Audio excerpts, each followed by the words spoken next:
My fellow Nigerians, as your future president who totally backs Peter Obi to become our next president in 2027, I present to you episode 6 of my Obi Readings series.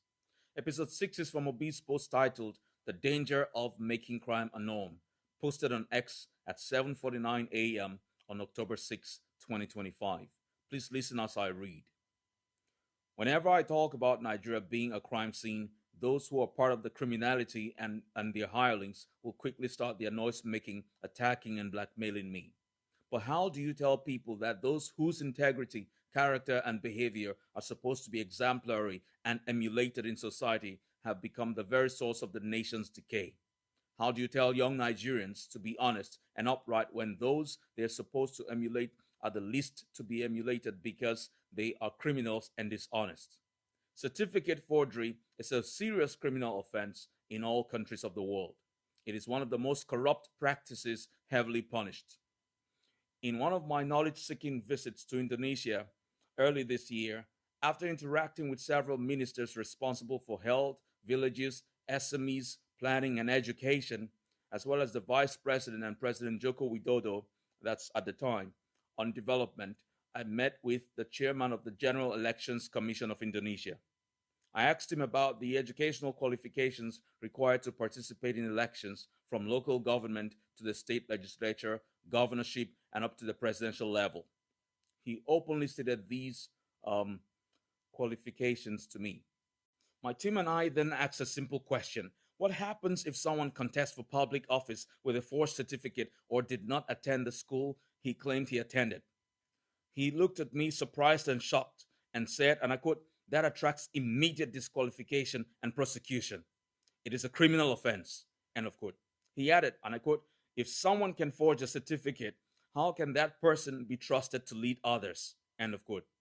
But in my country, Nigeria, though the laws are the same as in other countries, that forgery is punished by immediate disqualification.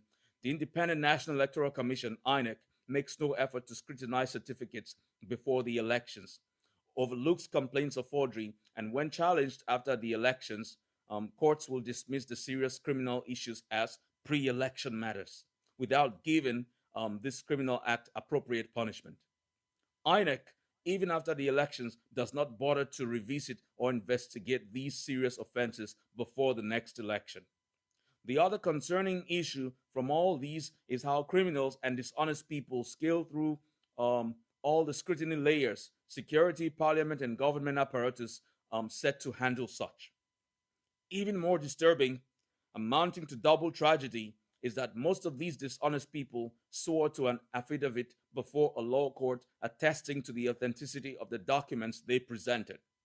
We are now preparing for the 2027 general elections. INEC have enough time to investigate past complaints about various forms of forgery and false claims.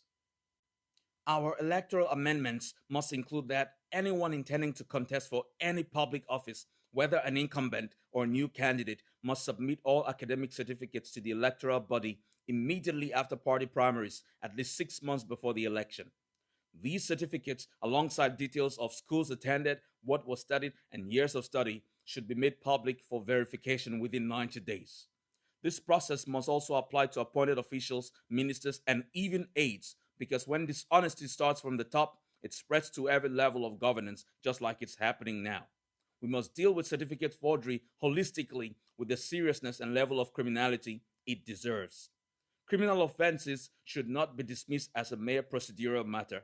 We must end the era where forgery and deceit are rewarded with power. True leadership must begin with truth. A new Nigeria is possible. End of text. Now, Obi wouldn't say it, but in all this, the elephant in the room is that Bola Tinubu shouldn't even be in office right now and should in fact be disqualified from running in 2027, due, of course, to his very well documented certificate forgery scandal. I doubt that the new INEC chairman will have the courage to do the right thing, but we shall see. May God bless Peter B, and may God bless the Federal Republic of Nigeria.